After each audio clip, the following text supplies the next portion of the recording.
अब तपाईहरुलाई चाहिँ पदबाट हटाइएका राणा प्रधानमन्त्री कति जना रहेछन् त? 2 जना रहेछन्। बलपूर्वक पदबाट हटाइएका 2 जना मध्ये एउटा भनेको चाहिँ के हो त? देव शमशेर हुन् है। एउटा भनेको देव शमशेर हुन्। विशेष गरेर देव शमशेरलाई हामी के पनि भन्छौँ त? शिक्षाका पिता पनि भन्छौँ है। शिक्षाका पिता भनेर चिनिने देव शमशेरले उनले शिक्षामा एकदमै उल्लेखनीय योगदान गरे हैन। उनले भाषा पाठशालाको स्थापना गरे। पहिलो पाठ्यपुस्तक अक्षराङ्क चाहिँ देव शमशेरकै पालामा प्रकाशन भएको 1958 मा। र अब यो अन्य राणा प्रधानमन्त्रीहरूलाई मन पर्ने कुरा भएन। निरङ्कुश राणा शासनलाई चाहिँ शिक्षामा उपलब्धि भएको मन पर्थेन। त्यो कारणले गर्दा अन्य राणाहरूको दबावबाट देव शमशेरले के गर्नु पर्यो त? चाहिँ राजीनामा दिनु पर्यो र यसै गरेर चाहिँ उनलाई बलपूर्वक हटाइएका राणा प्रधानमन्त्री मध्ये पहिलो राणा प्रधानमन्त्री हुन् देव शमशेर र अर्को राणा प्रधानमन्त्री हुन् पदम शमशेर है। अर्को राणा प्रधानमन्त्री भनेको पदम शमशेर। विशेष गरेर पदम शमशेरलाई चाहिँ बलपूर्वक पदबाट हटाउनुको कारण भनेको चाहिँ पदम शमशेरले चाहिँ पहिलो संविधान नेपाल सरकार वैधानिक कानुन 2004 पहिलो संविधान चाहिँ कुन राणा प्रधानमन्त्रीको पालामा चाहिँ जारी भएको थियो भनेर सोध्यो भने पदम शमशेरका पालामा हो। नेपाल सरकार वैधानिक कानुन 2004 जनताको नाममा अधिकार दिएको कारणले गर्दा मोहन शमशेर लगायतका अन्य राणाहरूलाई यो कुरा मन परेन। किनकि निरङ्कुश राणा शासन जनतालाई अधिकार दिएको, जनताको नाममा संविधान बनाएको मन परेन। त्यो कारणले गर्दा पदम शमशेरले चाहिँ मर्नुभन्दा बौलाउनु नै बेस भनेर स्वास्थ्य उपचारको बहानामा भारत गएर के गरेका थिए त? पदबाट राजीनामा दिएका थिए। र यसरी चाहिँ बलपूर्वक पदबाट हटाइएका राणा प्रधानमन्त्रीहरू कति जना भनेर सोध्यो भने 2 जना हो। को हुन् भनेर सोध्यो भने पहिलो देव शमशेर र दोस्रो भनेको पदम शमशेर 2 जना हुन्। र यसै गरेर धेरै जना साथीले रणदीप सिंह भन्नुभएको छ। रणदीप सिंह भनेको चाहिँ हत्या गरिएका है। हत्या गरिएका भनेको रणदीप सिंह कसले हत्या गरेको त? आफ्नै भतिजाबाट है। आफ्नै भतिजाबाट मारिएका, आफ्नै भतिजाबाट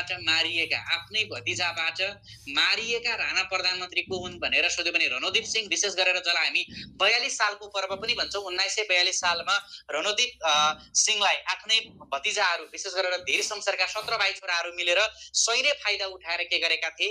रणदीप सिंहको हत्या गरेका थिए, जसलाई चाहिँ हामी 42 सालको पर्व पनि भन्छौँ। त्यो कुरा बुझ्नु पर्यो। र बलपूर्वक पदबाट हटाइएका राणा प्रधानमन्त्रीहरू कुन कुन हुन् भनेको कारणले गर्दा देव शमशेर र पदम शमशेर है त। र देव शमशेर र पदम शमशेर भनेका साथीहरूको मिलेको छ। अन्य साथीहरूले चाहिँ यसलाई करेक्सन गर्नु होला है। ल पहिलो पटक युरोप भ्रमण गर्ने प्रधानमन्त्री जङ्गबहादुर राणाले कुन देश भ्रमण गरेका थिए त? बेलायत भ्रमण गरेका थिए। र यो बेलायत भनेको चाहिँ युरोपेली कन्ट्री हो है। युरोपमा पर्ने चाहिँ देश हो बेलायत। र बेलायत अथवा युरोप भ्रमण गर्ने पहिलो प्रधानमन्त्री जङ्गबहादुर राणाले चाहिँ कहिले युरोप भ्रमण गरेका थिए भनेर सोधेको छ।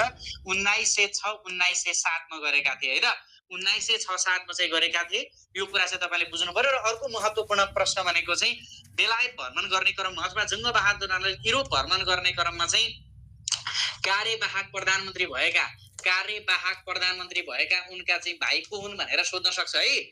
बम बहादुर राणा। यो कुरा पनि तपाईहरुले ध्यान दिनु होला। बम बहादुर राणा भनेको दुईचोटी प्रधानमन्त्री भएका राणा प्रधानमन्त्री हुन् बम बहादुर राणा। विशेष गरेर कार्यवाहक प्रधानमन्त्रीका रूपमा चाहिँ 1906-1907 मा जङ्गबहादुर राणा युरोप भ्रमण गएको बेला बम बहादुर राणा चाहिँ प्रधानमन्त्री बनेका थिए। र यसको सही विकल्प भनेको 1906 है त। युरोप भ्रमण गर्ने पहिलो प्रधानमन्त्री जङ्गबहादुर राणा अथवा नेपालको पहिलो राणा प्रधानमन्त्री हैन, 1906 भनेर। एउटा चाहिँ पदबाट हटाइएको भन्छ है। पदबाट हटाइएको र अर्को पदबाट हटेको अथवा त्यागेको है। पदबाट सदस्यताबाट हटाइएको भनौँ न। पदबाट भन्दा पनि सदस्यताबाट हटाइएको है। सदस्यताबाट हटाइएको। अर्को भनेको चाहिँ युएनओको सदस्यता त्यागेको है। युएनओको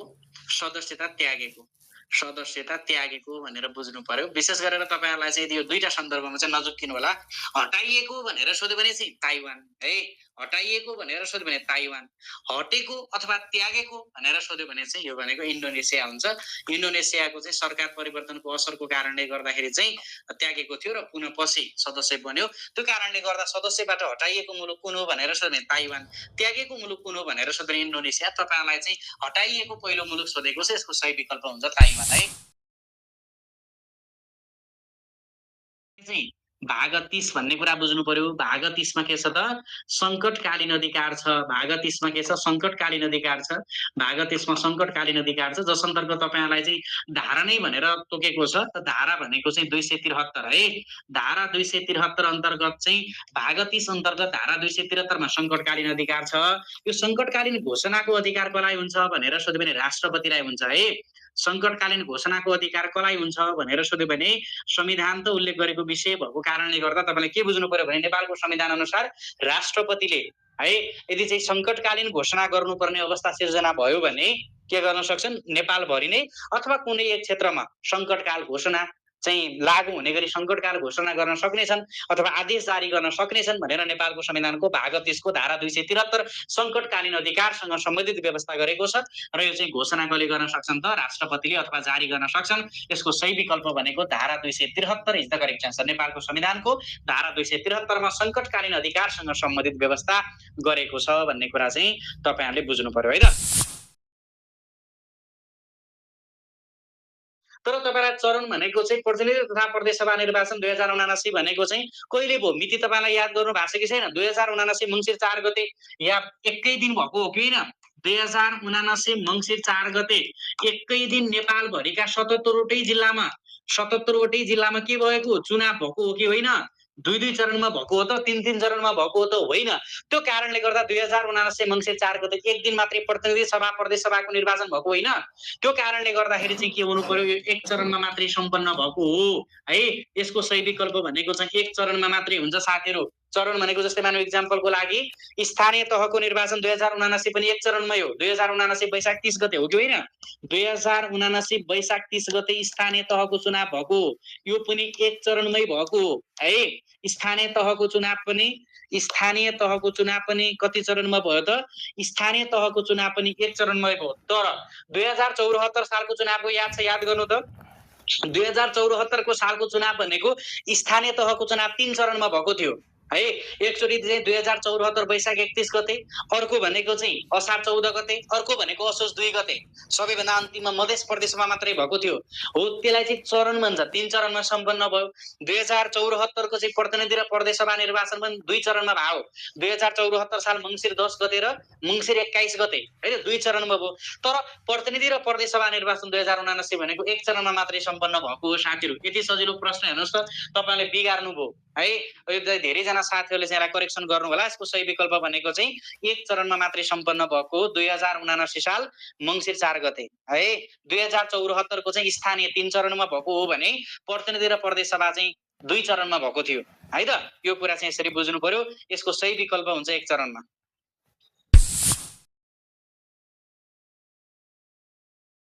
सबैभन्दा सुरुमा नयाँ मुलुकको जिल्ला भनेर चिनिने जिल्ला मध्ये भन्ने बित्तिकै हामीले नयाँ मुलुकका जिल्लाहरू भनेर कुन कुन जिल्लालाई चिन्छौँ त्यो हेर्नु पर्यो। बाँके, यसै गरेर बर्दिया, यसै गरेर कैलाली, यसै गरेर कञ्चनपुर है। 1860 नोभेम्बर 1 मा फिर्ता आएको हो कि होइन? कैलाली कञ्चनपुर है। कञ्चनपुर यो कहिले फिर्ता आयो त? 1860 नोभेम्बर 1 है। 1860 नोभेम्बर 1 मा के आएको थियो? फिर्ता आएको थियो। यो चारवटा जिल्लाहरू हो। 1860 सन् 1860 नोभेम्बर 1 मा जङ्गबहादुरका राणाका पालामा यो फिर्ता आयो, जसलाई हामी के भन्छौँ नयाँ मुलुकका जिल्ला भन्छौँ। किनकि यो चारवटा जिल्ला भनेको सुगौली सन्धिमा हामीले यो चारवटा जिल्ला गुमाइसकेका थियौँ र पछि चाहिँ अंग्रेजहरू खुसी भएर भारतीय जुन सिपाही विद्रोहलाई नियन्त्रण गर्नका लागि सहज गरेको भन्दैमा चाहिँ चारवटा जिल्लाहरू के गरेको थियो त?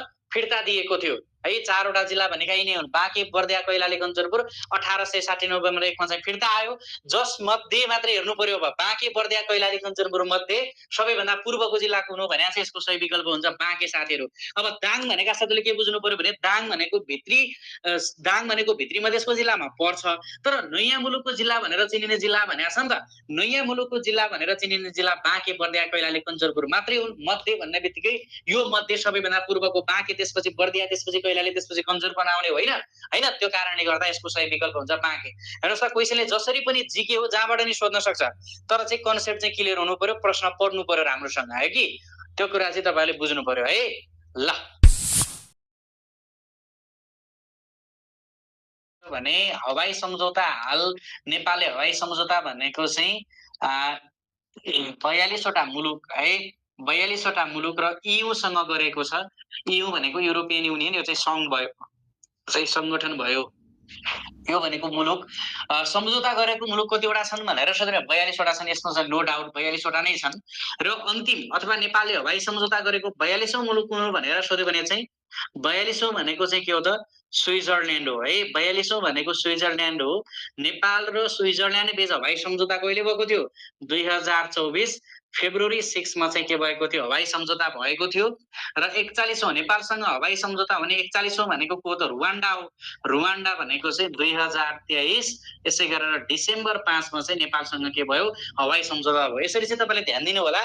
नेपालले हालसम्म हवाई सम्झौता गरेको मुलुक कतिवटा रहेछन्? 42 वटा रहेछन्। सरी 42 वटा रहेछन् र 42 वटा मुलुकमध्ये सबैभन्दा अन्तिम अथवा चाहिँ नेपालसँग हवाई सम्झौता गरेको अन्तिम मुलुक कुन हो भनेर सोध्यो भने चाहिँ स्विजरल्यान्ड 2024 फेब्रुअरी 6 है। र यसै गरेर यसको सही विकल्प 42 वटा र 42 वटा भनेर सही विकल्प दिनुभएका साथीहरूको मिलेको छ। अन्य साथीहरूले चाहिँ यसलाई करेक्सन गर्नु पर्यो। र अन्तिम मुलुक अथवा 42औं मुलुक यो समसामयिकमा एकदमै सम्भावित प्रश्न हो, जानिराख्नु होला है त। ल भाइरस ग्रुप भनेको जस्तो हामी विषाणु समूह भन्छौँ नेपालीका साथीहरू, जीवाणु समूह भनेको ब्याक्टेरियल ग्रुप, ब्याक्टेरियाको माध्यमबाट सर्नेलाई चाहिँ हामी जीवाणु समूह भन्छौँ। अर्को प्रोटोजोआ ग्रुप भनेको चाहिँ परजीवाणु समूह, जस अन्तर्गत हेर्नुहोस् त दादुरा, निमोनिया, म्यादे ज्वरो, लहरे खोकी भनेको छ। म्यादे ज्वरो भनेको टाइफाइड भने हो है। अब धेरैलाई थाहा नहुन सक्छ। र लहरे खोकी र रुगा खोकीमा पनि नझुक्किनु होला। रुगा खोकी भनेको चाहिँ के हो त? रुगा खोकी भनेको चाहिँ के कुन ग्रुप अन्तर्गत पर्छ? भाइरस ग्रुप अन्तर्गत पर्छ रुगाखोकी होइन, अथवा विषाणु समूह अन्तर्गत पर्छ भने लहरे खोकी भनेको ब्याक्टेरियाबाट सर्छ। यो भनेको ब्याक्टेरियल ग्रुप हो। ब्याक्टेरियल ग्रुप हो भने रुगाखोकी भनेको चाहिँ केबाट सर्छ त? भाइरसबाट सर्छ। यो कुरा तपाईले सबैभन्दा सुरुमा बुझ्नु पर्यो। लहरे खोकी भनेको ब्याक्टेरियल, रुगाखोकी भनेको भाइरसबाट हो। त्यो कारणले गर्दा लहरे खोकी भनेका साथीहरूको मिलेको छैन है। लहरे खोकी भनेको ब्याक्टेरियाबाट सर्छ अथवा यसलाई चाहिँ हामी के भन्छौँ त? जीवाणु समूह भन्छौँ है। के भन्छौँ? यसलाई चाहिँ जीवाणु समूह भन्छौँ। जीवाणु समूह भन्छौँ। म्यादे ज्वरो, टाइफाइड पनि जीवाणु समूह अन्तर्गत नै पर्छ। यो पनि ब्याक्टेरियल ग्रुप अन्तर्गत पर्छ। निमोनिया पनि ब्याक्टेरियल ग्रुप अन्तर्गत नै पर्छ, जीवाणु समूह अन्तर्गत नै पर्छ। जीवाणु समूह अन्तर्गत पर्छ भने दादुरा भनेको चाहिँ कुन समूह अन्तर्गत पर्दछ साथीहरू? विषाणु समूह अन्तर्गत पर्छ। दादुरा भनेको चाहिँ विशेष गरेर चाहिँ दादुरा, यसै गरेर rabies, hepatitis A, hepatitis B, influenza, खेउला, दादुरा, रुगाखोकी, त्यो हामीले के पढ्या हो? विषाणु समूह अथवा भाइरसको माध्यमबाट सर्ने रोगहरू हैन। त्यो कारणले गर्दाखेरि दादुरा भनेको भाइरस माध्यमबाट सर्ने रोग हो। यसको सही विकल्प दादुरा हुन्छ है। निमोनिया, म्यादे ज्वरो र लहरे खोकी ब्याक्टेरिया माध्यमबाट अथवा ब्याक्टेरियल ग्रुप अन्तर्गत पर्छन् अथवा यसलाई चाहिँ हामी जीवाणु समूह भन्छौँ। त भोजपुरी भाषा भनेको छ तपाईले ने, मै, भो, थाता, थाता। यो भनेको चाहिँ ने भनेको नेपाली, सबैभन्दा धेरै जनसङ्ख्याले बोल्ने भाषा नेपाली। त्यसपछि मै भनेको मैथिली, यसै गरेर अर्को भो भनेको भोजपुरी है, भोजपुरी। यसै गरेर था भनेको थारू र यसै गरेर ता भनेको तामाङ है। था भनेको थारू र ता भनेको तामाङ। यसरी तपाईले बुझ्नु पर्यो। र नेपाली भनेको कति? 44.8 छ, 11.05। 44.8% 11.05%। यसै गरेर चाहिँ 6.24% है, 5.88%, 4.88%। यसरी बुझ्नु पर्यो है त। यो चाहिँ प्रमुख 5 वटा भाषाहरू है। धेरै जनसङ्ख्याले बोल्ने भाषा नेपाली भाषा 44.8 छ। दोस्रो धेरै जनसङ्ख्याले बोल्ने मैथिली 11.05, त्यसपछि भोजपुरी 6.24, त्यसपछि थारू 5.88 र त्यसपछि तामाङ भनेको 4.88। यति चाहिँ तपाईले कम्तीमा पनि जान्न पर्छ है। र क्रम मिलाऊ भनेर नि सोध्छ। र यसको सही विकल्प तपाईलाई के भनेको छ? भोजपुरीको सोधेको छ। 6.24% इज द करेक्ट आन्सर।